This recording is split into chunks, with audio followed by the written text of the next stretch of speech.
إن الحمد لله نحمده ونستعينه ونستغفره ونعوذ بالله من شرور أنفسنا ومن سيئات أعمالنا من يهده الله فلا مضل له ومن يضلله فلا هادي له وأشهد أن لا إله إلا الله وحده لا شريك له وأشهد أن محمدا عبده ورسوله أما بعد فإن خير الحديث كتاب الله وخير الهدي هدي محمد صلى الله عليه وسلم وشر الأمور محدثاتها وكل محدثة بدعة وكل بدعة ضلالة وكل ضلالة في النار.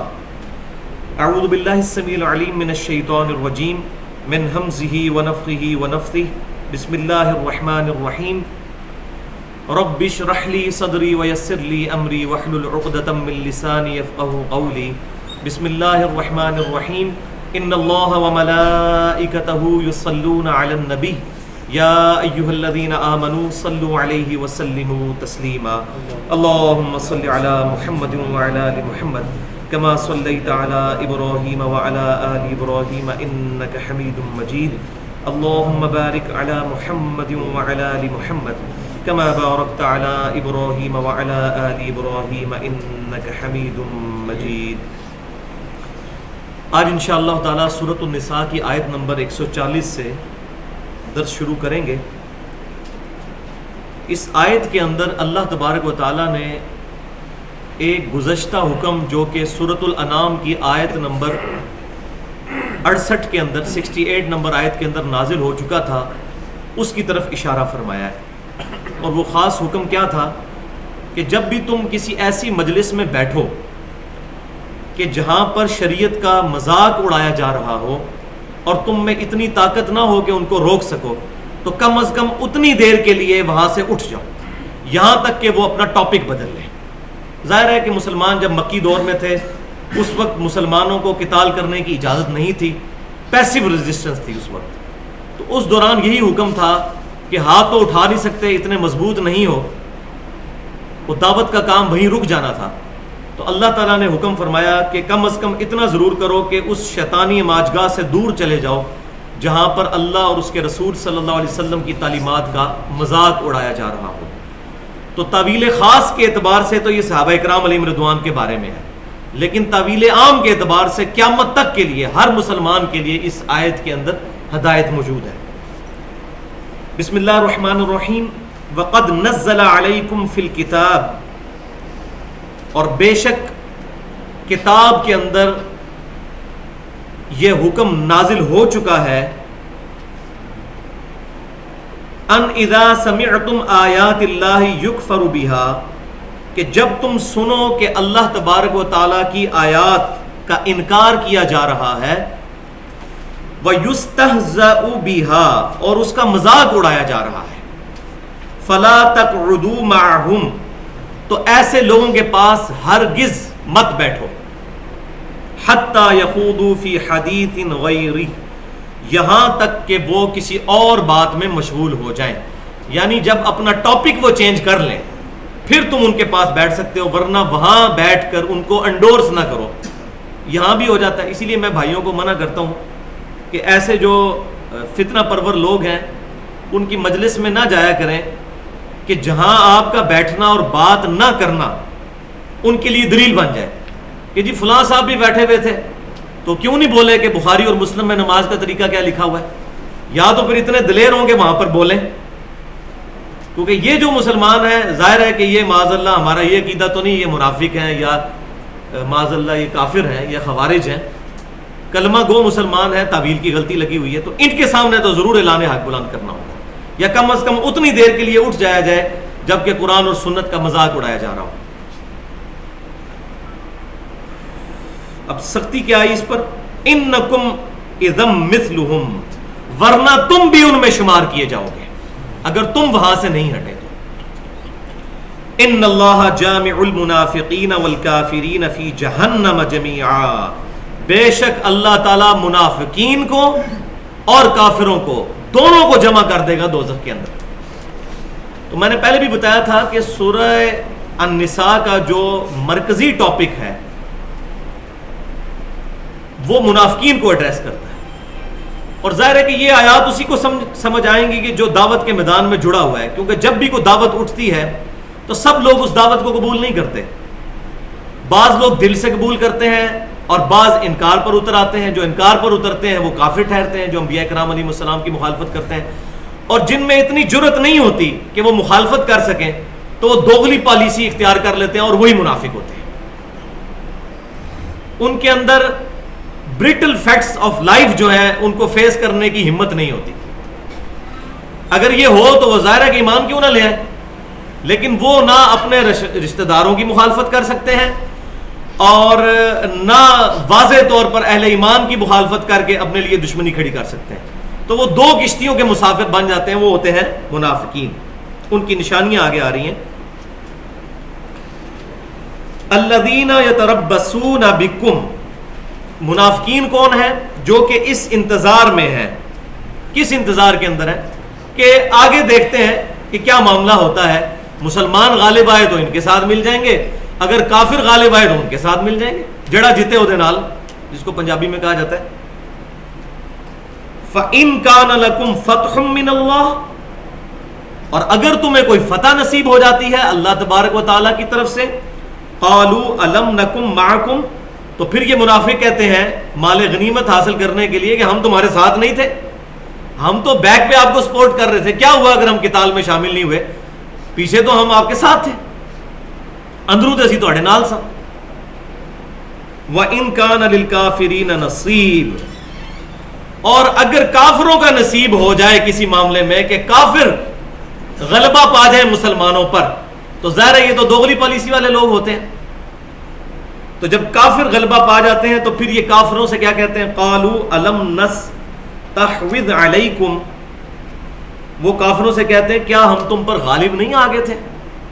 قریب تھا کہ ہم تمہاری گردنیں اتار دیتے اس وقت. یہ تو ہم نے مسلمانوں کو سپورٹ نہیں کیا اس لیے تم جیت گئے ہو مسلمانوں سے، ورنہ اگر اس وقت ہم مسلمانوں کا ساتھ دے دیتے، جیسے عبداللہ بن ابی 300 منافقین لے کے غزوہ احد میں الگ ہو گیا تھا، تو یہ منافقین پھر لوگوں کو یہی کہتے تھے کہ جو غزوہ احد کے اندر مسلمانوں کو شکست کا سامنا کرنا پڑا ہے اس میں ہمارا بھی کردار ہے، اگر ہم نہ نکلے ہوتے تو دیکھو کتنے مضبوط ہوتے مسلمان.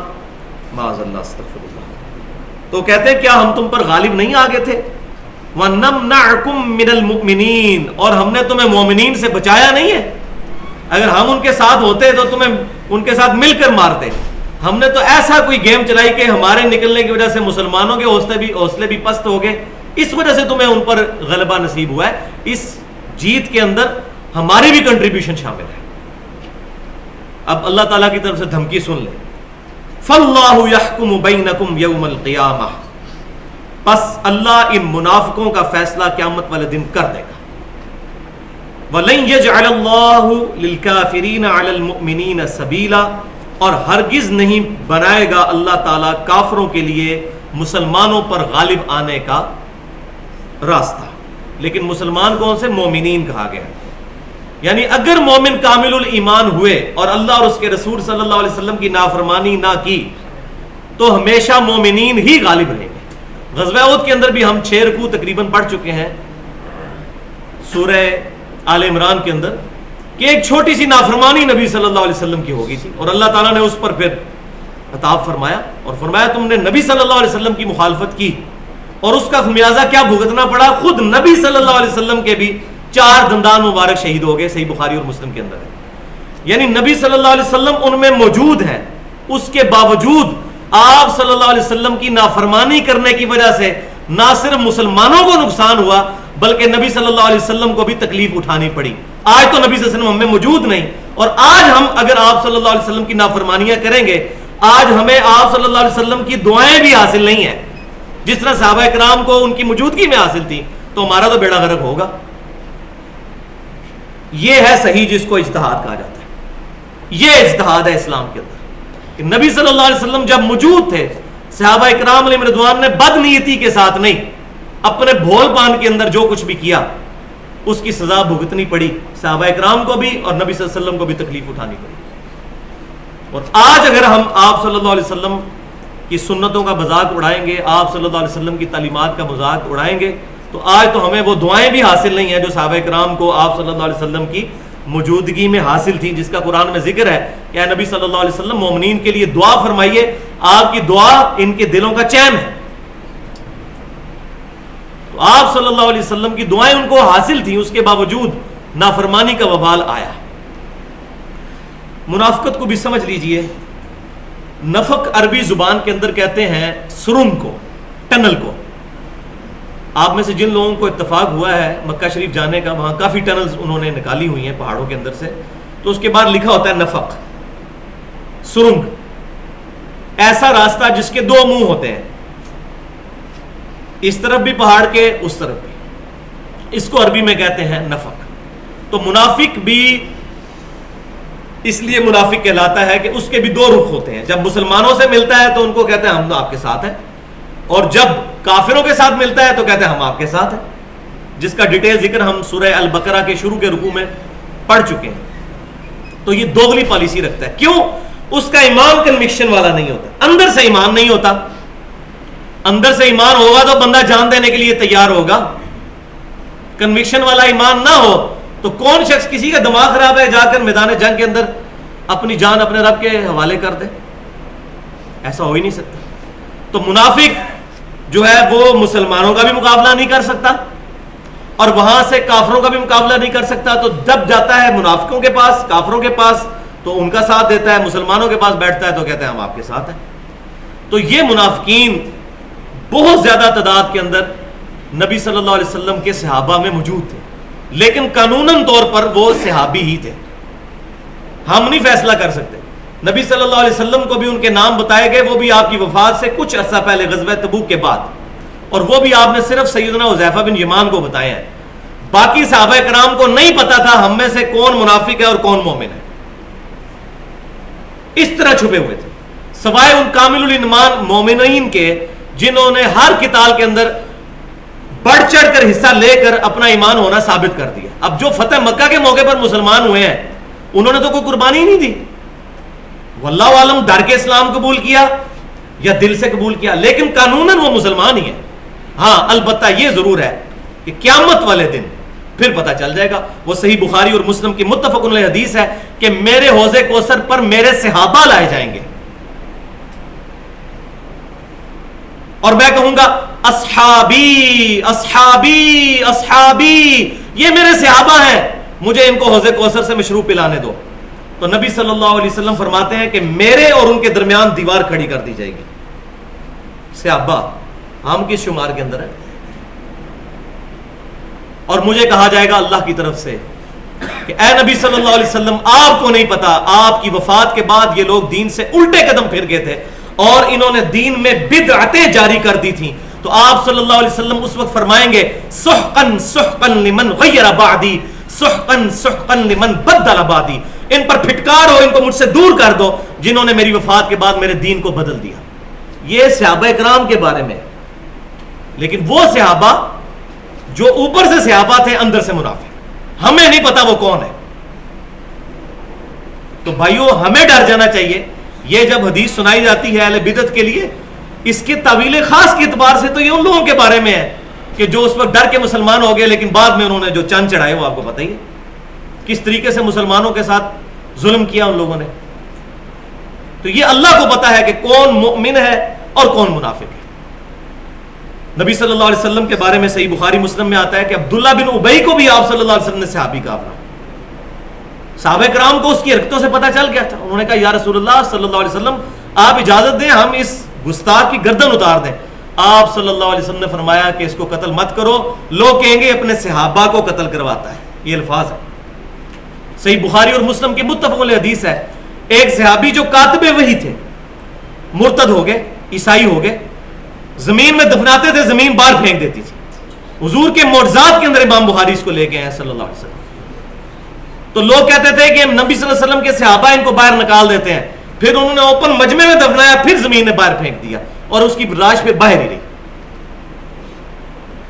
حجۃ الوداع کے موقع پر جس بندے نے نبی صلی اللہ علیہ وسلم کی اونٹنی کی مہار پکڑی ہوئی تھی وہ آپ کی وفات کے بعد مرتد ہو گیا تھا. بھائیو بڑا نازک معاملہ ہے، اور مجھے وہ بات بالکل دل کو لگتی ہے جو اصحاب صفا میں سے سیدنا ابو درداء رضی اللہ تعالیٰ عنہ کا قول ہے سنن طبرانی کے اندر کہ اللہ کی قسم کوئی شخص اس بات سے مطمئن نہیں ہو سکتا کہ موت کے وقت تک اس کا ایمان سلامت رہے گا یا نہیں رہے گا. اس لیے ہمیں یہ دعا مانگتے رہنا چاہیے.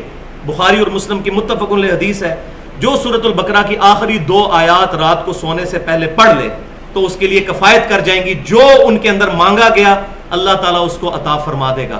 اور وہ تجدید ایمان ہی ہے. آمن الرسول بما انزل الیہ من ربہ والمؤمنون کل آمن باللہ وملائکتہ وکتبہ ورسلہ لا نفرق بین احد من رسلہ. تو یہ تجدید ایمان ہے. تو منافق کنوکشن والا ایمان نہ ہونے کی وجہ سے دو رخی کا شکار ہو جاتا ہے، اور اسی کو اردو میں کہا جاتا ہے بغیر پیندے کے جو لوٹا ہوتا ہے. جو یہ ٹرم ابھی سیاست میں بھی آ گئی ہے، لوٹا. جس لوٹے کے نیچے پیندہ نہ لگا ہوا ہو تو وہ ادھر کبھی ادھر لڑکتا ہے کبھی ادھر لڑکتا ہے. تو یہ آج ہمارے سیاسی لیڈرز میں بھی آپ کو مثال نظر آتی ہے کہ تھوڑے سے پیسے لگاتے ہیں ادھر سے ادھر ادھر سے ادھر مفادات کی خاطر. تو یہ ہمیشہ ہیومن انسٹنکٹ میں یہ چیز رہی ہے کہ انسان اپنے مفاد کی خاطر، دنیاوی مفاد کی خاطر آخرت کو داؤ پہ لگا دیتا ہے. اسی لیے قرآن پاک میں کیٹاگوریکل مینشن کیا گیا بل تؤثرون الحیات الدنیا والآخرۃ خیر وابقی. بلکہ تم دنیا کی زندگی کو چاہتے ہو اور اصل چیز یہ ہے کہ آخرت بہتر ہے اور باقی رہنے والی ہے. ان ھذا لفی الصحف الاولی. بھائی یہ ایک ہی بات تھی کانٹے کی جو پچھلے صحیفوں میں بھی تھی.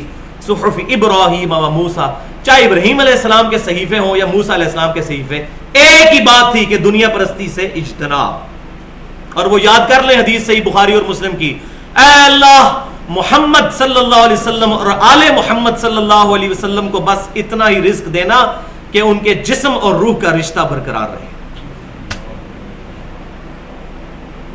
یہ کیا چیز ہے بھائیو؟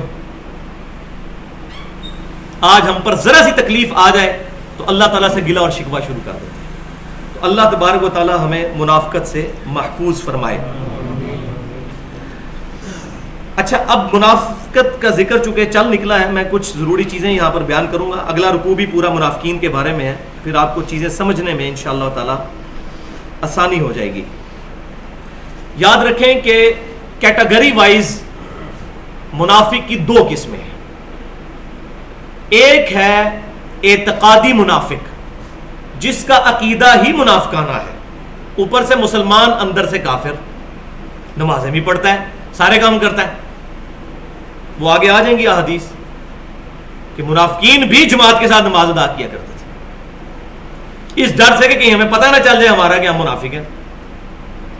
تو پہلی چیز منافقت کی کیٹیگری میں اعتقادی منافق جس کا عقیدہ منافقانہ ہو، جیسے عبداللہ بن ابی. دوسرا ہے عملی منافق جو عقیدے میں مسلمان ہی ہے لیکن اس کے اعمال منافقین والے ہیں، جو اگر آپ برا نہ مانیں تو اکثر مسلمان ہو چکے ہوئے ہیں. اور یہ میں خود نہیں کہہ رہا، یہ حدیث شریف کے تحت میں حدیث وہ پڑھ بھی دیتا ہوں بخاری اور مسلم کی. لیکن جب کلمہ گو اہل قبلہ، اور آج کے دور میں تو ظاہر ہے کہ دونوں منافقین جو ہوں گے، چاہے اعتقادی ہو چاہے وہ عملی ہو، دونوں کو ہم قانونی طور پر مسلمان ہی کہیں گے، کیونکہ وہی کے اترنے کا سلسلہ تو بند ہو چکا ہے. کسی کا دل تو ہم چیر کے نہیں بتا سکتے. آج کی ڈیٹ میں تو دونوں ہی مسلمان کہلائیں گے. بہرحال جو اہل قبلہ ہے، اہل کلمہ ہے، ہمارے ساتھ نمازیں پڑھتا ہے، اگر اس کو کہیں تعویل کی غلطی لگ گئی اس کو منافق نہیں کہہ سکتے. یہ خوارج کا طریقہ ہے کہ وہ اہل قبلہ اور اہل کلمہ کی تکفیر کرتے تھے. جیسے بخاری اور مسلم میں آتا ہے ڈیٹیل کے ساتھ خوارج کے بارے میں احادیث. صحابہ کرام علیہ رضوان کو وہ کافر کہتے تھے. وہ کہتے تھے ایکسز آف ایول 3 ہے، 3 ایکسز آف ایول ہے، علی، معاویہ اور عمر بن عاص رضی اللہ عنہم اجمعین معاذ اللہ. ان تینوں کو مار دیا جائے تو مسلمان سیدھے ہو جائیں گے، اور تینوں کے لیے انہوں نے 3 بندے مقرر کر دیے. بائی چانس سیدنا علی ہی نماز کے لیے اس دن نکلے تھے، سیدنا معاویہ کی طبیعت ٹھیک نہیں تھی، عمر بن عاص ویسی مسجد میں نہیں آئے نماز پڑھنے کے لیے، بوڑھے ہو چکے تھے، سیدنا علی کو شہید کر دیا. تو وہ کلمہ گو تھے. اور یہ ابن ملجم جس نے شہید کیا سیدنا علی کو، اس نے سیدنا عمر کے دور میں بہت فتوحات کی ہوئی تھی، مسلمان تھا، بس تعویل کی غلطی لگ گئی، دماغ خراب ہو گیا، اور اپنے فہم میں وہ یہ سمجھتا تھا میں نے نیکی کا کام کیا. بالکل اسی طرح جس طریقے سے سیدنا عثمان غنی رضی اللہ تعالیٰ عنہ کو شہید کرنے والے لوگ صحابہ میں سے تھے. جن میں ٹاپ آف دا لسٹ سیدنا ابو بکر کا بیٹا تھا محمد بن ابی بکر. ان کی حدیثیں بھی ہیں بخاری مسلم میں. بعد میں انہوں نے توبہ بھی کر لی تھی. آج ہم ان کو رضی اللہ تعالیٰ عنہ ہی کہتے ہیں, احترام کرتے ہیں. لیکن یہ ہے کہ بس جب بندے کا دماغ پھرنے لگے تو پتہ نہیں چلتا. اللہ تعالیٰ سے پناہ مانگتے رہنا چاہیے کہ اللہ تعالیٰ ہمارے ایمان کی حفاظت فرمائے. تو عملی منافق وہ ہوگا جس کا عمل منافقانہ ہوگا. اب تو ہمیں سامنے نظر آ گیا کہ یہ منافق ہے, تب بھی ہم اس میں منافق نہیں کہہ سکتے. کیوں؟ کہ یہ شریعت کی تعلیمات کے خلاف ہے. کوئی شخص جھوٹ بولتا ہے تو وہ اللہ کی لعنت کا مستحق ہو جاتا ہے. قرآن پاک میں لعنت اللہ علی الکاذبین. لیکن اگر کوئی میرے سامنے جھوٹ بولے, اس کو میں یہ نہیں کہوں گا تو لعنتی ہے. کیوں کہ نبی صلی اللہ علیہ وسلم نے اہل قبلہ اہل کلمہ پر لعنت کرنے سے منع فرمایا ہے. حتیٰ کہ اہل سنت کا یہ متفقہ منہج ہے کہ یزید بن معاویہ جس نے اہل بیت کے ساتھ ظلم کیا, ہم اس پر لعنت نہیں بھیجتے. برا بلا اسے کہتے ہیں سب کچھ, لیکن لعنت اس لیے نہیں بھیجتے کہ وہ اہل کلمہ تھا. اگر اللہ تبارک و تعالیٰ چاہے تو اسے معاف کر سکتا ہے, لعنت نہیں کر سکتا. کسی مسلمان پر لعنت نہیں کر سکتا.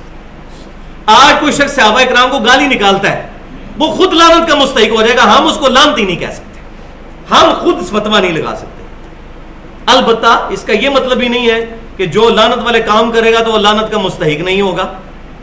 صحیح مسلم کے اندر حدیث موجود ہے, پورا چیپٹر ہے, اور سنن طبرانی کے اندر تو بڑی ڈیٹیل کے ساتھ ہے کہ جس نے اہل مدینہ کو ڈرایا, دھمکایا یا ان کا مال لوٹا, اس پہ اللہ کی لعنت, اللہ کے فرشتوں کی لعنت اور تمام لعنت کرنے والوں کی لعنت. اسی کے تحت احمد بن حنبل کہتے تھے کہ یزید لعنت کا مستحق ہوا ہے, لیکن خود نہیں بھیجتے تھے کہ اہل مدینہ کے ساتھ جو واقعہ حرہ کے اندر کیا, تو ہم بھیج نہیں سکتے لعنت کسی کی. اسی طریقے سے کسی مسلمان میں یہ نشانیاں پائی بھی جاتی ہوں, اس کو ہم یہ نہیں کہیں گے یہ منافق ہے, اور ویسے بھی نہیں کہنا چاہیے کیونکہ اس میں سے کچھ ہمارے اندر بھی موجود ہوں گی.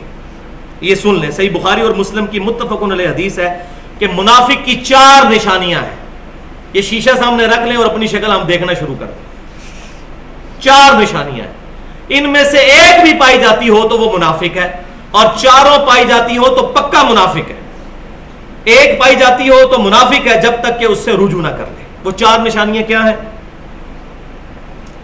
پہلی نشانی یہ ہے کہ امانت اس کے پاس رکھوائی جائے تو وہ خیانت کرے.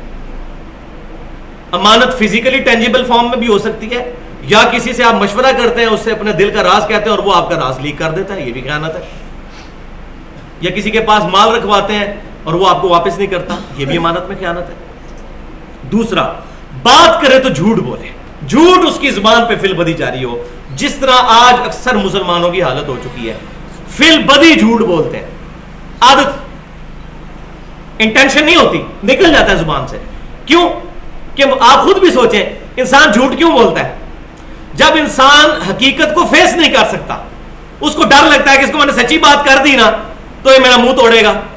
کوئی وعدہ کیا ہوا تھا اور آپ نے جان بوجھ کے وعدہ توڑ دیا تو وہ بہانہ کرے گا. تو منافق بھی تو یہی ہوتا ہے کہ وہ برٹل فیکٹس آف لائف کو فیس نہیں کر سکتا, اسی لیے منافقت اختیار کرتا ہے. تو یہ تو ہمارا دل بھی گواہی دیتا ہے کہ وہ منافق ہی ہونا چاہیے جو بات کرے اور جھوٹ بولے. اور یہاں مجھے وہ حدیث بھی یاد آ گئی جامعہ ترمذی کی کہ آپ صلی اللہ علیہ وسلم صحابہ کرام علیہ رضوان کو مختلف گناہوں سے ڈرا رہے تھے, ٹیک لگا کے بیٹھے ہوئے تھے. فرمایا یہ نہ کرنا, یہ نہ کرنا, یہ نہ کرنا. پھر آپ صلی اللہ علیہ وسلم ٹیک چھوڑ دی اور آگے ہو کے بیٹھ گئے, اٹینٹو ہو کے. پھر آپ صلی اللہ علیہ وسلم کہنے لگے, دیکھنا جھوٹ نہ بولنا, جھوٹ نہ بولنا, جھوٹ نہ بولنا, جھوٹ نہ بولنا. اور یہ کہتے رہے صحابہ کرام کہتے ہیں ہم اتنا ڈر گئے کہ ہم کہنے لگے کاش آپ صلی اللہ علیہ وسلم خاموش ہو جائیں. یہی وجہ ہے کہ صحابہ کرام علیہم رضوان سے بڑی بڑی غلطیاں ہوئیں, لیکن ایک غلطی کسی صحابی نے نہیں کی کہ نبی صلی اللہ علیہ وسلم پر جھوٹی حدیث نہیں بیان کی. جھوٹ کے معاملے میں وہ صاف ہے, بخاری مسلم میں ملتا ہے, زنا بھی ہوا, شراب بھی پی, جھوٹ نہیں نبی صلی اللہ علیہ وسلم پر بولا. اور یہ حدیث متواتر ہے, بخاری اور مسلم کی متفق علیہ حدیث ہے. جس نے میرے پر جھوٹی بات منسوب کی, جھوٹی حدیث میری طرف منسوب کی, وہ اپنا مقام دوزخ میں دیکھ لے. مسلم کی پہلی حدیث ہی یہی ہے سیدنا علی رضی اللہ تعالیٰ عنہ سے, صحیح مسلم کی پہلی حدیث ہی یہی ہے. اس لیے صحابہ کرام علیہم رضوان نے اس معاملے میں بہت احتیاط کی. تو بات کرے تو جھوٹ بولے, یہ دوسری نشانی. تیسری,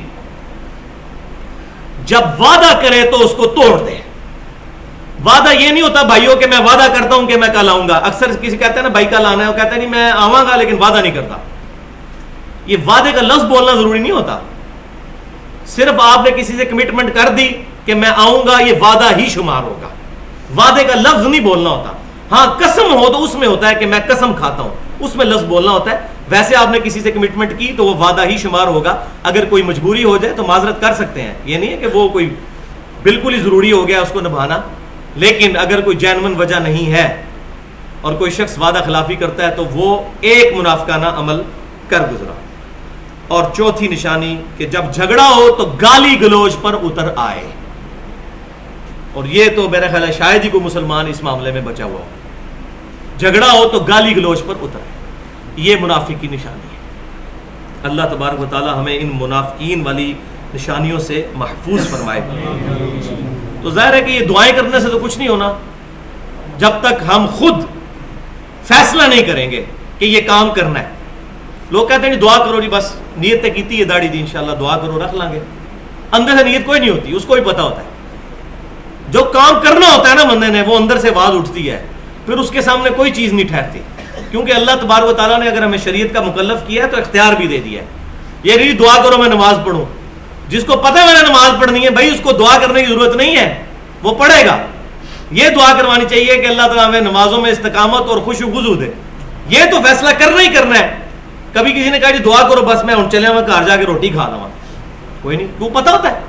یا کسی کو سخت پیشاب آیا ہو تو کہ جی دعا کریں ذرا بس میں پیشاب کر رہا ہوں جا کے, وہ کرنا ہوتا ہے. جو کام کرنا ہوتا ہے نا ول کے ساتھ, تو وہ اس میں پھر انشاءاللہ بھی نہیں ہوتا. انشاءاللہ ٹالا, میں یہ کہتا ہوں انشاءاللہ تالا نہیں کہہ رہے ہوتے, انشاءاللہ ٹالا کہہ دیتے ہیں. جب ٹالنا ہوتا ہے کہتے ہیں انشاءاللہ, نیت نہیں ہوتی بیچ میں, اور اللہ تعالیٰ کے اوپر معاذ اللہ جھوٹ باندھ دیتے ہیں. اب آ جائیں آیت نمبر 142 کے اوپر.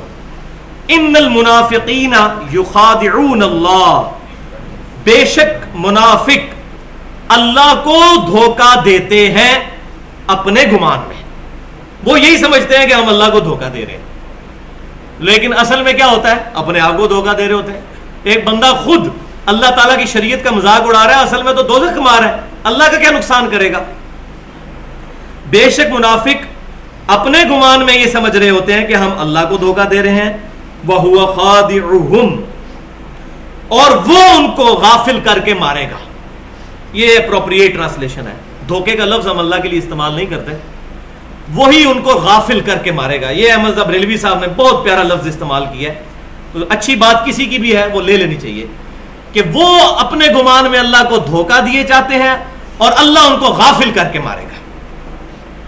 اور نشانی کیا آ گئی, وَإِذَا قَامُوا إِلَى الصَّلَاةِ, اور جب یہ کھڑے ہوتے ہیں نماز کے لیے, قَامُوا كُسَالَىٰ, تو بڑے بوجھل دل کے ساتھ. نماز شوق سے نہیں پڑھتے. ذرا ادھر بھی اپنی نظر جماتے جائیں, کیا ہمارے ساتھ بھی یہ لات تو نہیں بن رہے کہ نماز اتنی لمبی. اب دیکھ رہے ہیں الحمدللہ ہمیں تو اللہ تعالیٰ نے کتاب و سنت کے منہج پہ چلا دیا. اس وقت تو ہم 17 رکھتے ہیں جتنی عشاء کی پڑھتے تھے, آج ہمارے 4 فرض اتنی دیر میں ختم ہوتے ہیں. یہ اللہ کا شکر ادا کریں کہ اللہ تعالیٰ نے ہمیں صحیح بخاری اور مسلم کے اندر جو نبی صلی اللہ علیہ وسلم کی صحیح الاحادیث سے ماخوذ نماز ہے وہ نصیب کر دی ہے. یہ والی نماز بخاری مسلم کے متفق علیہ حدیث ہے. انس بن مالک کہتے ہیں کہ نبی صلی اللہ علیہ وسلم ربنا لک الحمد کہہ کے اتنی دیر کھڑے رہتے کہ کوئی گمان کرنے والا یہ گمان کرتا شاید سجدے میں جانا بھول گئے ہیں, اور 2 سجدوں کے درمیان اتنی دیر بیٹھے رہتے کہ گمان کرنے والا گمان کرتا کہ شاید دوسرے سجدے میں جانا بھول گئے ہیں. اور دوسری حدیث صحیح بخاری اور مسلم کی متفق علیہ حدیث ہے کہ نبی صلی اللہ علیہ وسلم کا قیام اور تشہد, یہ 2 چیزیں چھوڑ کے پوری نماز ایک جیسی ہوتی تھی. یعنی جتنا رکوع ہوتا تھا اتنا ہی رکوع سے کھڑا ہونا, جتنا سجدہ ہوتا تھا اتنا ہی 2 سجدوں میں بیٹھنا, سوائے قیام کے اور تشہد کے, یہ 2 لمبے ہوتے تھے. تو الحمدللہ یہ کتاب و سنت کے منہج کی برکت ہے کہ نماز ہمیں نصیب ہوئی ہے, اس پہ اللہ کا شکر ادا کرنا چاہیے. تو نماز کے لیے کھڑے ہوتے ہیں تو بڑے بوجھل دل کے ساتھ. اور کیوں کھڑے ہو رہے ہوتے ہیں؟ یراؤن الناس, ریاکاری کر رہے ہوتے ہیں لوگوں کے لیے, کیونکہ پھر تو پتہ چل جائے گا اچھا یہ منافق ہے, یہ نماز پڑھنے نہیں آتا. یہ صحابہ کرام کے دور کی بات ہو رہی ہے, آج والی نہیں ہے کہ جہاں مسلمانوں کی اکثریت نماز ہی کوئی نہیں پڑھتی. اس وقت تو کوئی نماز نہیں پڑھتا تھا, وہ مینشن ہو جاتا تھا اچھا یہ منافق ہے اس لیے نماز نہیں پڑھی. ہو مسلمان اور نماز میں پڑھے. صحیح مسلم کتاب الایمان میں ہے کہ مسلمان کے ایمان اور کفر کے درمیان فرق کی لائن جو ہے نماز ہے. اگلی بات آپ خود سمجھیں, اس میں نے پوری ڈیٹیل کے ساتھ گفتگو پہلے کر چکا ہوں. ان الصلاۃ کانت علی المؤمنین کتابا موقوتا, اس آیت کے تحت جو لادہ سے ahlsunnatpak.com کے اوپر اپلوڈ بھی ہوا ہے. لوگوں کو دکھانے کے لیے نماز پڑھتے ہیں, ولا یذکرون اللہ الا قلیلا, اور اس میں اللہ کا ذکر بھی کرتے ہیں تو بڑا تھوڑے ہی, پورے ہی پورا کرتے ہیں ذکر, سبحان ربی العظیم سبحان ربی العظیم سبحان ربی العظیم. پتہ نہیں کیا پڑھ دیا. اور کئی لوگ تو وہ ایک سبحان ربی اللہ جاتے ہوئے کر رہے ہوتے ہیں اور ایک اٹھتے وقت, اور سجدے کے دوران عین ایک ہی ہوتا ہے اس وقت, ان کا اپنا دھیان نہیں ہوتا. یہ 3 کم از کم درجہ ہے, اور نبی صلی اللہ علیہ وسلم سے تو بہت زیادہ تسبیحات ثابت ہے. یہ کم از کم درجہ ہے 3, اور وہ بھی سکون سے, سبحان ربی العظیم سبحان ربی الاعلی. تو منافق کی نشانی یہ ہے کہ نماز پڑھے گا تو بوجھل دل کے ساتھ, اور اس میں ظاہر ہے بوجھل دل سے کھڑا ہے تو پھر مکانے علی کرے گا, ایک سلام پھیرے گا امام کے پیچھے, دوسرا سلام پھیرے گا جوتیوں والی جگہ پہ اور بھاگنے کی کرے گا. اور وہ تو اس صورت میں اگر مسجد میں آ گیا, ورنہ تو مسجد سے بھی بھاگے گا. اور وہ اب سن لے کڑوی گولی جو میں نے یہاں دینی تھی. صحیح بخاری اور مسلم کی متفق علیہ حدیث ہے کہ نبی صلی اللہ علیہ وسلم نے فرمایا, بھائی میرے پہ غصہ نہیں کرنا, جس نے غصہ کرنا ہے تو اپنا ایمان خراب کر کے نبی صلی اللہ علیہ وسلم پر کرے. معاذ اللہ استغفر. بخاری اور مسلم کی متفق علیہ حدیث ہے کہ منافق پہ 2 نمازیں بہت بھاری ہیں, ایک فجر کی نماز اور ایک عشاء کی نماز. اور اگر یہ جان لیتے کہ ان نمازوں میں کتنی فضیلت ہے تو اپنے سرین پیٹھ کے بل گھسٹتے ہوئے مسجد میں آتے. اور میرا دل کرتا ہے کہ جب لوگ نماز کے لیے مسجد میں نہیں آتے تو میں اپنی جگہ کسی کو امام مقرر کروں اور ان لوگوں کے گھروں کو آگ لگا دوں جو گھروں میں ہی نماز پڑھ لیتے ہیں, اگر مجھے عورتوں اور بچوں کا خیال نہ ہو, کیونکہ ان پہ نماز کی جماعت فرض نہیں ہے. کتنی یہ رحمت للعالمین صلی اللہ علیہ وسلم کا گاڑا فتویٰ, رحمت للعالمین صلی اللہ علیہ وسلم کا, ان لوگوں کے گھروں کو آگ لگا دو. آپ صلی اللہ علیہ وسلم رحمت للعالمین ہے اپنی ذات کے پوائنٹ آف ویو سے, آپ پر کسی نے بھی زیادتی کی معاف کر دی, لیکن جہاں شریعت کی حد آئی وہ صحیح بخاری میں سن لیں. اسامہ بن زید حضور صلی اللہ علیہ وسلم کے منہ بولے بیٹے کا بیٹا, لاڈلا ترین. جس طرح سیدنا حسن حسین سے نبی صلی اللہ علیہ وسلم محبت کرتے تھے, اسی طرح حضرت اسامہ سے, یہ تینوں حضور صلی اللہ علیہ وسلم کے ساتھ ہوتے تھے, کوئی فرق نہیں کرتے تھے آپ صلی اللہ علیہ وسلم. اسامہ بن زید کی سفارش کروائی, صحابہ کی ضرورت نہیں ہو رہی کہ حضور کو سفارش کریں, ایک فاطمہ نامی عورت نے چوری کر لی, کسی صحابی کی ضرورت نہیں ہو رہی, اسامہ بن زید کو آگے کیا کہ آپ حضور صلی اللہ علیہ وسلم سے سفارش کریں کہ یہ سردار کی بیٹی ہے, اس کو چھوڑ دیا جائے, کوئی اور علاج تجویز کر دیا جائے.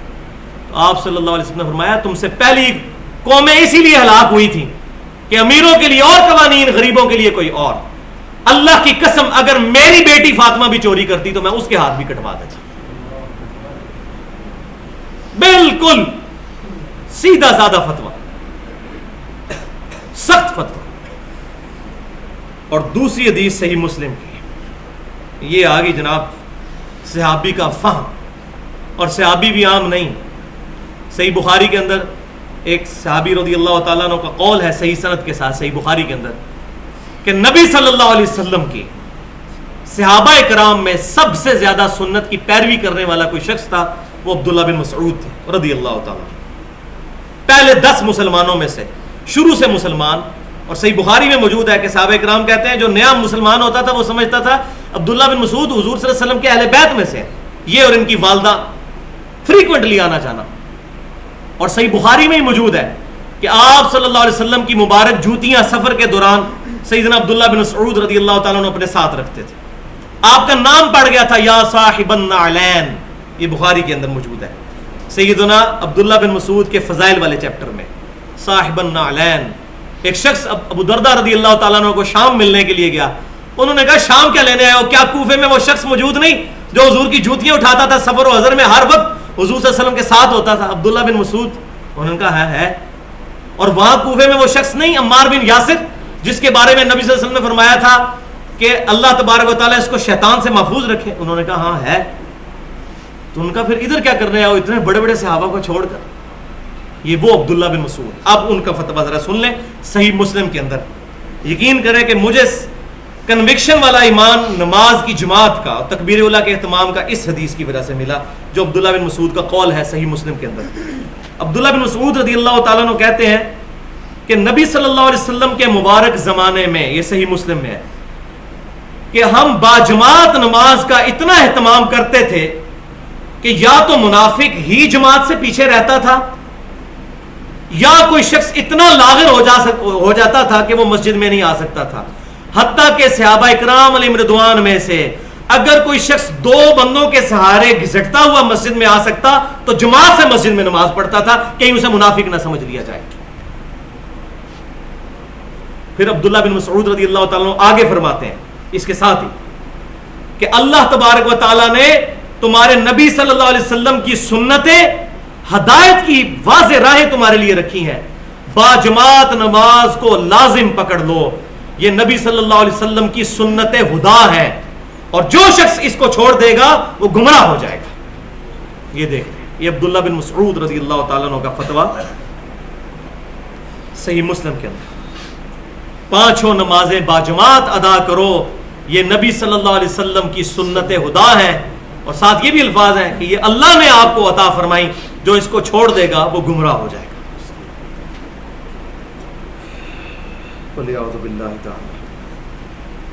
اب آ رہی ہے اگلی آیت،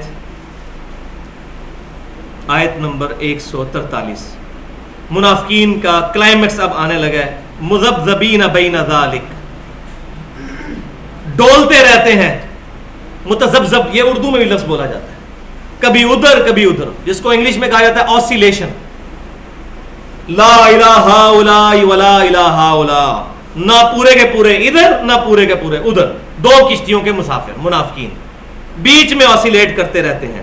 وَمَن يُضْلِلِ اللَّهُ فَلَن تَجِدَ لَهُ سَبِيلًا، اور جسے اللہ ہی گمراہ کر دے، یعنی اللہ نے خود نہیں گمراہ کیا، مراد جس کے کرتوتوں کی وجہ سے اللہ اس کو گمراہ کر دے، اس کو پھر کوئی بھی ہدایت نہیں دے سکتا. تو یہ اپروپریٹ ٹرانسلیشن بنے گی مذبذبین کی آسیلیشن. اور اس کو صحیح سمجھنا ہونا تو آپ سمجھیں اس کا الٹ لفظ جو ہے وہ ہے حنیفہ. امام حنیفہ رحمۃ اللہ علیہ والا حنیفہ نہیں، حضرت ابراہیم علیہ السلام والا حنیفہ. بل ملت ابراہیم حنیفہ وما کان من المشرکین، بلکہ پیروی کرو ابراہیم علیہ السلام کے دین کی جو حنیفہ تھے، الف کے ساتھ، سب سے ٹوٹ کر ایک اللہ کا ہو جانے والا. یکسو، اس کی صحیح ٹرانسلیشن یکسو، حنیفہ یکسو، اور مذبذبین جو یکسو نہ ہو، کبھی ادھر کبھی ادھر، کبھی ادھر کبھی ادھر. بالکل واضح چیزیں آ جاتی ہیں سامنے، پھر بھی انسان کے اندر اتنی طاقت نہیں ہوتی کہ انسان معاشرے کو فیس کرے اور بغاوت کر دے معاشرے کے خلاف. اب کتنے لوگ ہیں بھائی جن کو واضح پتا ہے کہ بخاری مسلم میں نماز کا طریقہ کیا لکھا ہوا ہے، ایک ہی طریقہ نبی صلی اللہ علیہ وسلم سے صحیح سند سے ثابت ہے، لیکن کوئی اپنے ماں باپ کے ڈر کی وجہ سے، کوئی رشتہ داروں کے ڈر کی وجہ سے، کوئی بیوی کے ڈر کی وجہ سے نہیں پڑھتا. تو وہ اب اس کا ضمیر اس کو ملامت کر رہا ہے بیچ میں، تو وہ کبھی ادھر کبھی ادھر، کبھی ادھر کبھی ادھر. اب آپ سوچ لیں، جو لوگ کہتے ہیں کاش اسی حضور دے زمانے چ ہوندے صلی اللہ علیہ وسلم، تیرے ہوتے ہوئے جنم لیا ہوتا. یہ نعت بھی پڑھ رہے ہوتے ہیں. پہلے اپنے آپ کو اتنا قابل کرو کہ ان کے ہوتے ہوئے جنم لیا ہوتا. ہو سکتا ہے منافق ہی ہوتا، مومن نہ ہی ہوتا. صحیح بات ہے. جو آج نبی صلی اللہ علیہ وسلم کو کاپی نہیں کر سک رہا، اس وقت تو بڑا کنوکشن والا ایمان چاہیے تھا بھائی. وہاں تو کلمہ پڑھنے کا مطلب موت تھی، یہاں کلمہ پڑھتے ہیں آپ اونچی آواز سے پڑھیں گے، لوگ آپ کو ہار بھی بنائیں گے کہ جی اور اونچا پڑھیں، کوئی مسئلہ نہیں ہے. تو یہ کہنا بڑا آسان ہے، تیرے ہوتے ہوئے جنم لیا ہوتا. تو صحابہ کرام علیہم رضوان واقعی انہوں نے ایمان سے ثابت کیا کہ وہ قابل تھے اس زمانے کے لیے. اسی لیے بخاری اور مسلم کی متفق علیہ حدیث ہے، سب سے بہتر میرا زمانہ، پھر میرے صحابہ کا، پھر ان کا جو ان کو دیکھیں، پھر ان کا جو ان کو دیکھیں. اس کے بعد امانت میں خیانت کرنے والے لوگ پیدا ہوں گے، جھوٹ بولنے والے، جھوٹی گواہیاں دینے والے لوگ پیدا ہوں گے پہلے 300 سال گزرنے کے بعد. صحابہ، تابعین، تبع تابعین، 3 قرن، 3 زمانے. تو یہ منافق کبھی ادھر کبھی ادھر درمیان میں آسیلیٹ کرتا رہتا ہے. اور ظاہر ہے جب اس طرح کرے گا تو اللہ تعالیٰ نے فتویٰ دے دیا ہے کہ پھر یہ اللہ اس کو تھوڑی دیر تو اللہ دیکھے گا، لیکن جب پھر اللہ تعالیٰ کو جلال آیا پھر پکی موڑ لگ جائے گی. اب نہیں. تبت یدا ابی لہب وتب نازل ہونے کے 10 سال بعد تک بھی ابو لہب زندہ رہا ہے. قرآن کو جھوٹا ثابت کر سکتا تھا نا.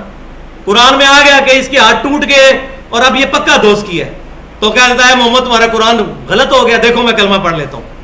10 سال زندہ رہا آخر نہیں. جب بندہ ہٹ درمی پہ اترا ہے پھر اللہ کی طرف سے مہر لگ جاتی پکی.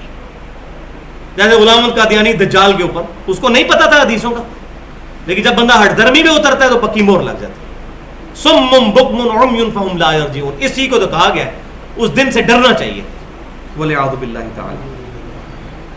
یا ایھا الذین آمنوا لا تتخذوا الکافرین اولیاء من دون اللہ, اے ایمان والو من دون المؤمنین, مومنین کو چھوڑ کر کافروں کو اپنا دوست مت بناؤ.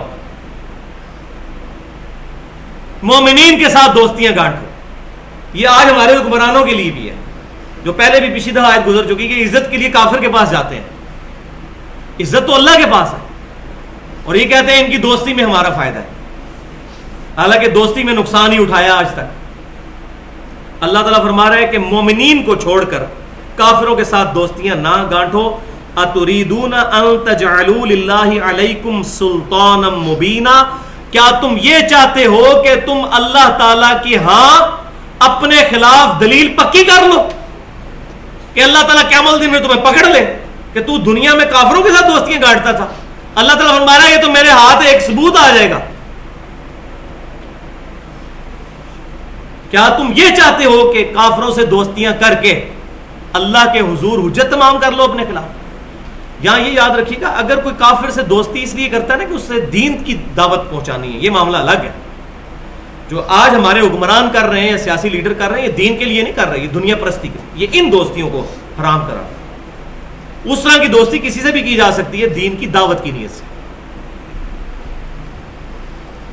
اب آ رہا ہے گاڑے فتح والی آیت, 145 نمبر آیت, منافقین کے بارے میں سب سے سخت ترین آیت. ان المنافقین فی الدرک الاسفل من النار, بے شک منافقین دوزخ کی سب سے نچلی گھاٹی کے اندر, کافروں سے بھی نیچے. ولن تجد لہم نصیرا, اور وہاں کسی کو اپنا مددگار نہیں پائیں گے. والعیاذ باللہ تعالی. دیکھ لیں منافقین کے اوپر کتنا غصہ ہے, کیونکہ منافقین دونوں نقصان کرتے ہیں نا. کافر تو سامنے نظر آ گیا, منافق تو مسلمانوں کی جڑیں بھی کھوکھلی کرتے ہیں, مسلمانوں کے ساتھ ہوتے بھی ہیں اور نہیں بھی ہوتے, الٹا نقصان کا باعث ہے ان کا ساتھ ہونا. الا الذین تابوا, قربان جائیں اللہ کی رحمت پہ. قرآن پاک میں ہی گزر چکا, وَكَتَبَ عَلَى نَفْسِهِ الرَّحْمَةِ. صحیح بخاری کتاب التوحید میں ہے کہ جب اللہ تعالیٰ نے مخلوق کو پیدا کیا تو اپنے عرش پر ایک عبارت لکھ لی کہ میری رحمت میرے غضب پہ بھاری رہے. دیکھ لیں اتنی سخت وعید سنانے کے بعد بھی الا الذین تابوا, ایکسیپشن آ گئی. ہاں اگر کوئی سچے دل سے توبہ کر لے, وَأَصْلَحُوا, اور خالی توبہ استغفار کی تسبیح نہ پھیرے, تسبیح کرنا بہت اچھا کام, لیکن اپنی اصلاح بھی کرے. وَاعْتَصَمُوا بِاللَّهِ, اور پھر اللہ سے چمٹ جائے. اللہ سے چمٹنا کیا ہوگا؟ وَاعْتَصِمُوا بِحَبْلِ اللَّهِ جَمِيعًا وَلَا تَفَرَّقُوا, جو صحیح مسلم میں غدیر خم کی حدیث ہے. پہلی چیز اللہ کی کتاب ہے, اس میں ہدایت ہے, اس میں نور ہے. تم اللہ کی کتاب کو پکڑو, اپنا تعلق اس کتاب کے ساتھ مضبوط کرو. اللہ کی کتاب اللہ کی رسی ہے, جو اس کو پکڑے گا وہ ہدایت پہ ہے, جو اس کو چھوڑ دے گا گمراہ. اللہ کی رسی ہے یہ. اور دوسری چیز میرے اہل بیت, میں اپنے اہل بیت کے معاملے میں تمہیں اللہ سے ڈراتا ہوں, میں اپنے اہل بیت کے معاملے میں تمہیں اللہ سے ڈراتا ہوں, یعنی ان سے حسن سلوک کرنا. صحیح مسلم میں 4 حدیثیں اوپر تلے, کتاب الفضائل چیپٹر میں 6225, 226, 227 اور 228, غدیر خم کی حدیث. تو اصلاح کرنے کے بعد پھر چمٹ جائے اللہ سے. وَأَخْلَصُوا دِينَهُمْ لِلَّهِ, اور پھر خالصتاً اپنے دین کو اللہ کے لیے کر لے, مخلص بن جائے اندر سے, خالی اوپر سے نہیں. غلامی رسول میں موت بھی قبول ہے, داڑھی قبول نہیں, نماز تکبیر اللہ سے قبول نہیں, نہیں, دل سے ایمان ہو. قُلْ إِنَّ صَلَاتِي وَنُسُكِي وَمَحْيَايَ وَمَمَاتِي لِلَّهِ رَبِّ الْعَالَمِينَ. اے نبی صلی اللہ علیہ وسلم آپ فرما دیجئے, بے شک میری نماز, میری قربانی, میرا جینا, میرا مرنا سب کچھ اللہ کے لیے ہے, جو 2 جہاں کا, سارے جہانوں کا پالنے والا ہے. خالص کر لے اپنے دین کو اپنے رب کے لیے. فَأُولَئِكَ مَعَ الْمُؤْمِنِينَ, تو پھر ایسے لوگ ہوں گے جو مومنین میں شمار کر لیے جائیں گے. ہم تو مائل با کرم ہے, کوئی سائل ہی نہیں. راہ دکھلائیں کسے راہ روے منزل ہی نہیں. یہ وہ بات. اللہ تعالیٰ کی رحمت تو ہر وقت تیار ہے اپنے گنہگار بندوں کو اپنے دامن میں لینے کے لیے. وَسَوْفَ يُؤْتِ اللَّهُ الْمُؤْمِنِينَ أَجْرًا عَظِيمًا, اور ان قریب ہی, بس تھوڑی سی بات ہے, وَسَوْفَ, کوئی دور کی بات نہیں. 60 سال کی زندگی بھائیوں کتنی ہے؟ 20 سال تو سونے میں کٹ گئے, 8 گھنٹے تو ایوریج سوتے ہی ہیں, 20 سال سونے میں گزر گئے, اور 20 سال جو ہے وہ روزگار کمانے میں گزر گئے, پیچھے رہ گئے 20 سال, اس میں سے کتنا وقت اللہ کو دینا ہے؟ ان قریب مومنین کو اللہ تعالیٰ وَسَوْفَ يُؤْتِ اللَّهُ الْمُؤْمِنِينَ أَجْرًا عَظِيمًا, بہت عظیم اجر دینے والا ہے. اس اجر کی طرف نظر رکھو تاکہ تم اللہ تبارک و تعالیٰ کی اطاعت کرو اور اس کے محبوب صلی اللہ علیہ وسلم کی اتباع کرو تو دل سے کر سکو. جب انسان کو اپنی منزل نظر آ رہی ہو تو انسان کے لیے بڑا آسان ہو جاتا ہے مشکلات کو جھیلنا. اب بڑا درد دل والا جملہ آ رہا ہے اور 5واں پارہ ہمارا یہاں پہ مکمل بھی ہو رہا ہے. ما یفعل اللہ بعذابکم, اے انسانوں اللہ تمہیں عذاب دے کے کیا لے گا؟ کیا زبردست جملہ ہے. اللہ کو کیا پڑی ہے تمہیں عذاب دے؟ معاذ اللہ, استغفر اللہ. اللہ تبارک و تعالیٰ کی مثال کیا ان یونان کے جھوٹے گاڈز والی ہے کہ وہ انسانوں کی قربانیاں چاہتے ہیں کہ ان کے سامنے وہ ان کے بتوں کے سامنے جا کے انسانوں کو قربان کرتے تھے, وہ فنیٹک قسم کا ہے؟ معاذ اللہ, استغفر اللہ. نہیں, اس کو کیا پڑی ہے تمہیں عذاب دے گا؟ جس طرح آج کل بعض لوگ سمجھتے ہیں کہ شریعت اللہ تعالیٰ نے انسان پہ اسی لیے نافذ کر دی تاکہ لوگ نافرمانی کر کے دوزخ میں پہنچے, کوئی اللہ کو خوشی ملتی ہے انسان کو دوزخ میں ڈالنے سے. معاذ اللہ, استغفر اللہ, ایسا نہیں.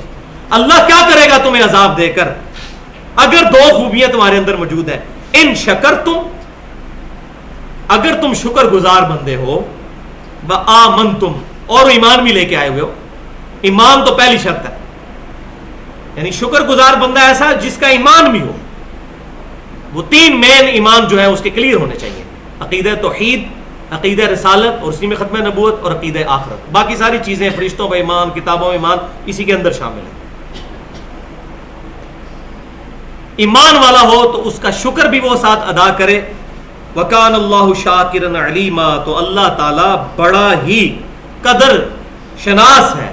قدر فرما, اللہ بھی شاکر ہے, قدر کرنے والا ہے اور علم والا ہے.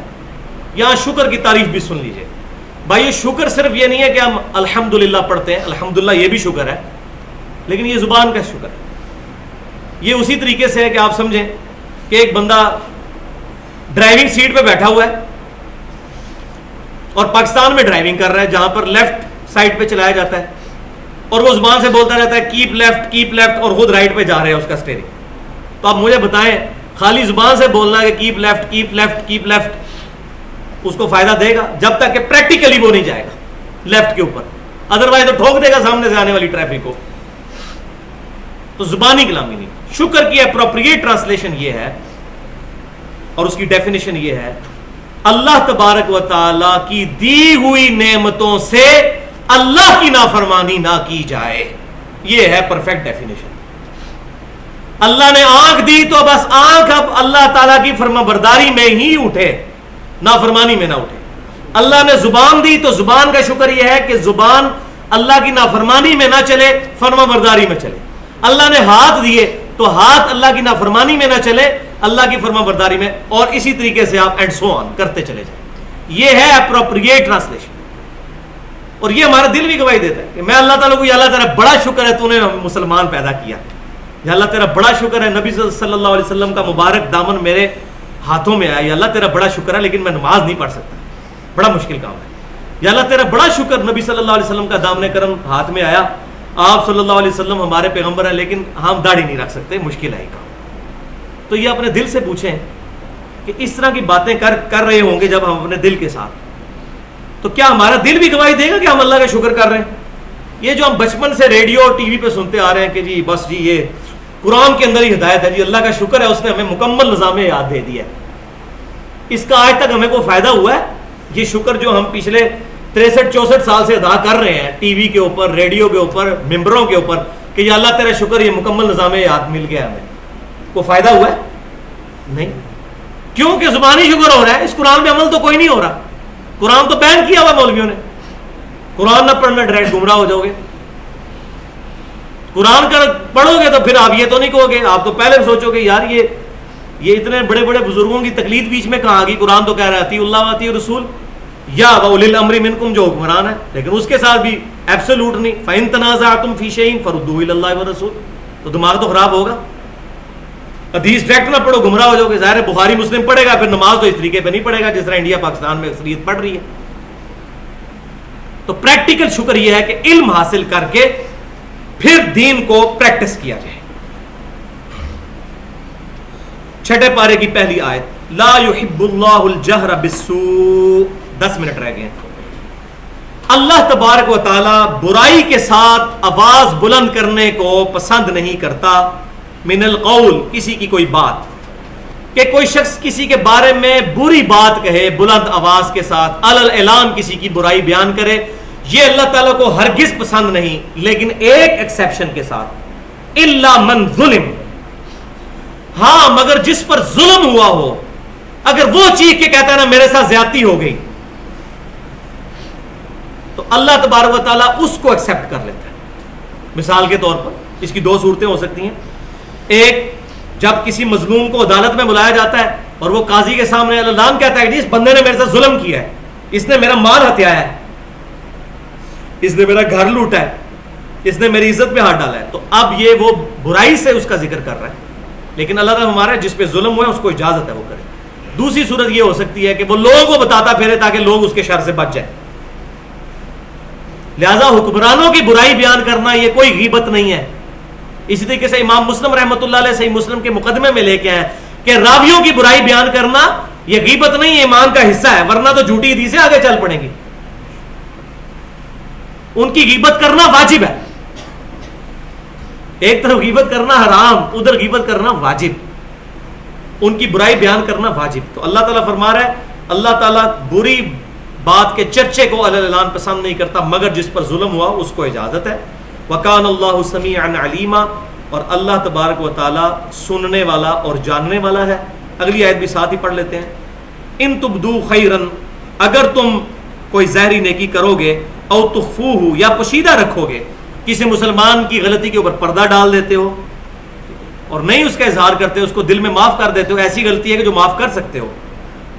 او تعفو, یا درگزر کرتے ہو, عن سوء, اس کی برائی سے, فإن اللہ کان عفوا قدیرا, تو بے شک اللہ تبارک و تعالیٰ بھی تو عفو درگزر کرنے والا اور قدرت والا ہے. قدرت رکھتا ہے کہ تمہیں پکڑ لے, اس کے باوجود وہ معاف کر دیتا ہے. تو اگر تم معاف کر دیتے ہو تو اس میں کیا حرج ہے, تم کر سکتے ہو معاف. تو ساتھ ہی یہ سائملٹینیس کنٹراسٹ کہ معاف کرو گے تو اللہ سے اجر پاؤ گے.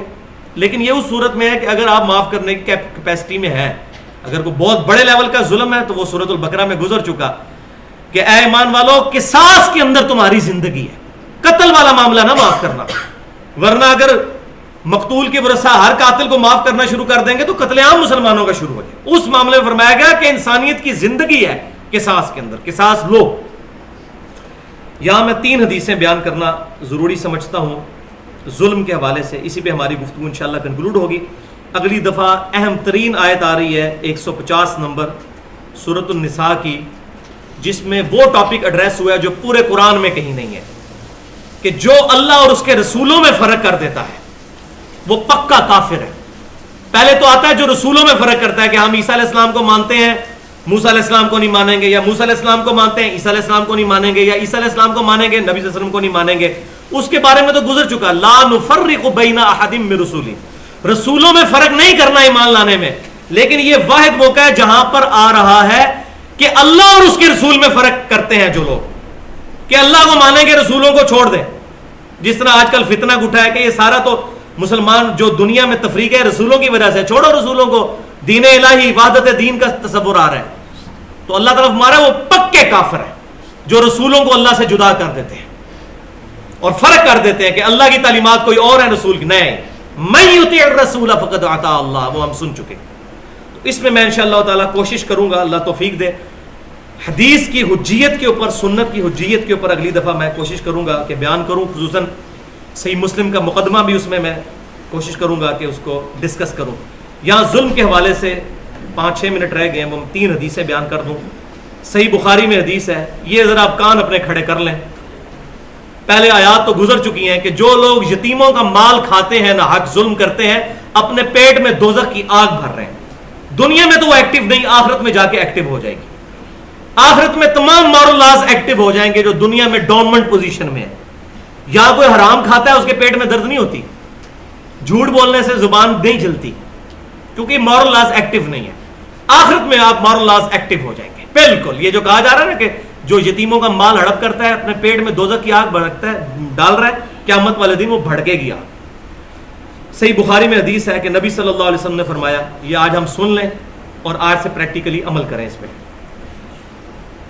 جس پر اپنے کسی بھائی کا لین دین والا معاملہ ہو، کسی کا حق دینا ہو، تو وہ دنیا ہی میں اس سے معاف کروا لے، ورنہ قیامت کے دن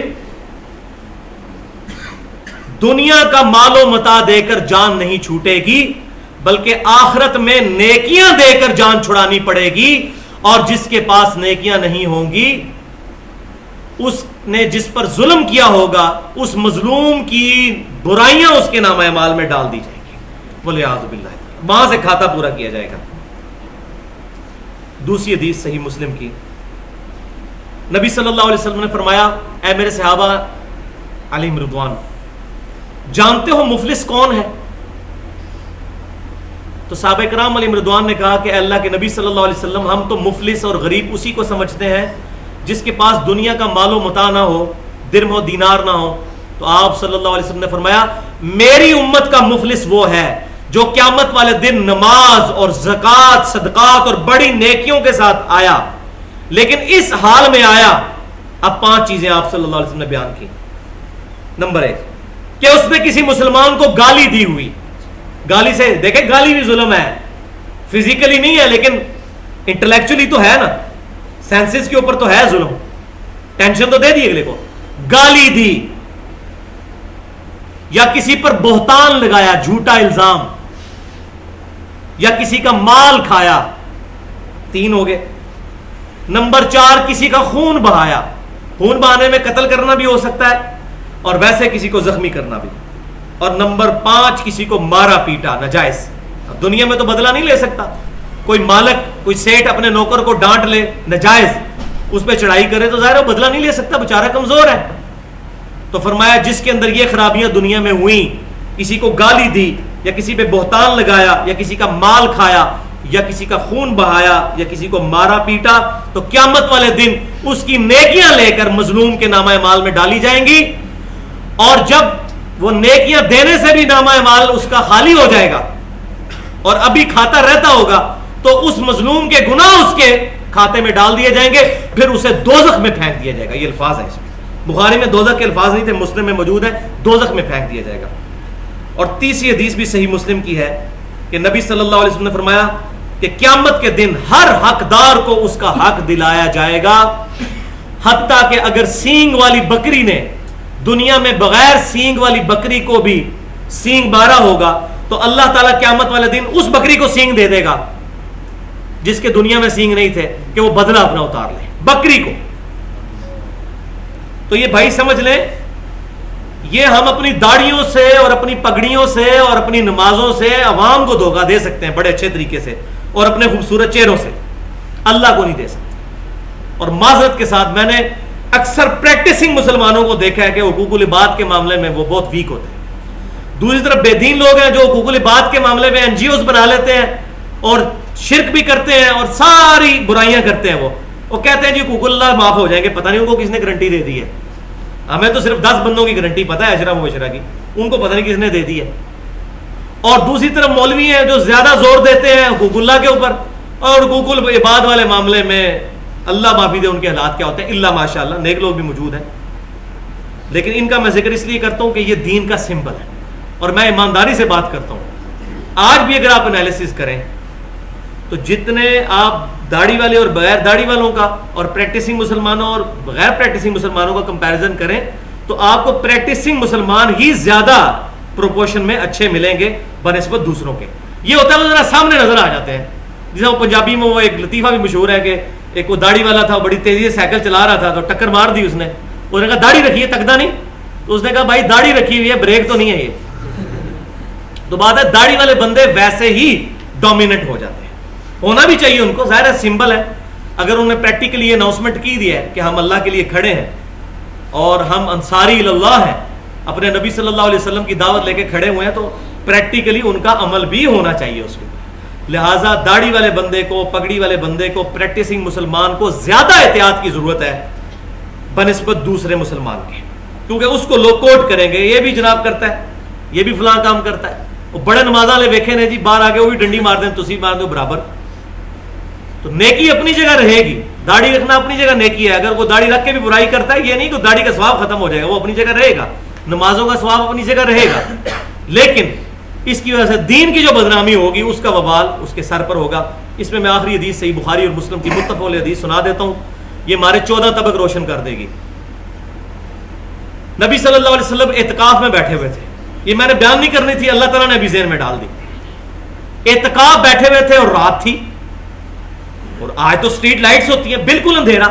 تو نبی صلی اللہ علیہ وسلم ایک عورت کے ساتھ باتیں کر رہے تھے مسجد کے دروازے پر, پھر اس عورت کے ساتھ آپ غائب ہو گئے اور تھوڑی دیر بعد واپس آئے. راستے میں صحابہ کرام علیہ رضوان کھڑے ہوئے تھے, انہوں نے دیکھ لیا کہ نبی صلی اللہ علیہ وسلم کسی عورت کے ساتھ یہاں گئے تھے اور اب آپ صلی اللہ علیہ وسلم واپس آئے ہیں. تو آپ صلی اللہ علیہ وسلم صحابہ کرام کے پاس آ کے کھڑے ہوئے اور فرمایا یہ میری بیوی صفیہ تھی, میں اسے گھر چھوڑنے گیا تھا. انہوں نے کہا یا رسول اللہ صلی اللہ علیہ وسلم ہم آپ کے بارے میں گمان کر سکتے تھے. تو آپ صلی اللہ علیہ وسلم نے فرمایا کہ بے شک شیطان انسان کے جسم میں اس طرح چلتا ہے جیسے خون چل رہا ہے, اور نبی کے بارے میں بدگمانی کر لیتے تو پکے کافر ہو جاتے. تو حضور صلی اللہ علیہ وسلم نے ان کا ایمان بھی بچایا. لہذا آج مولویوں کو یہ چاہیے کہ اگر وہ کوئی ایسا کام کرتے ہیں کہ جو سامنے نظر آ رہا ہے تو بتائیں کہ یہ کیوں کر رہے ہیں, ادروائز تو لوگ اس کو کوٹ کریں گے کہ یہاں یہ توکل اللہ کی بات کر رہے ہیں جی, جیڑی رات کا برج لکھی ہے وہ باہر نہیں, جیڑی باہر ہے وہ برج نہیں, اور حالت یہ ہے کہ 10 باڈی گارڈ رکھے ہوئے ساتھ. دیکھ لینا, وہ تو لوگ پوچھیں گے. پھر آیت بھی پڑھ رہے ہوں گے الا ان اولیاء اللہ لا خوف علیہم ولا هم یحزنون, اور سامنے باڈی گارڈ بھی ساتھ ہوں گے. تو پھر لوگوں کو کلیئر کریں کہ آپ اس طرح کے ولی نہیں ہیں, سیدنا عمر رضی اللہ تعالیٰ والے ولی نہیں ہیں آپ, خام خائی آپ دعوے کرتے پھرتے ہیں.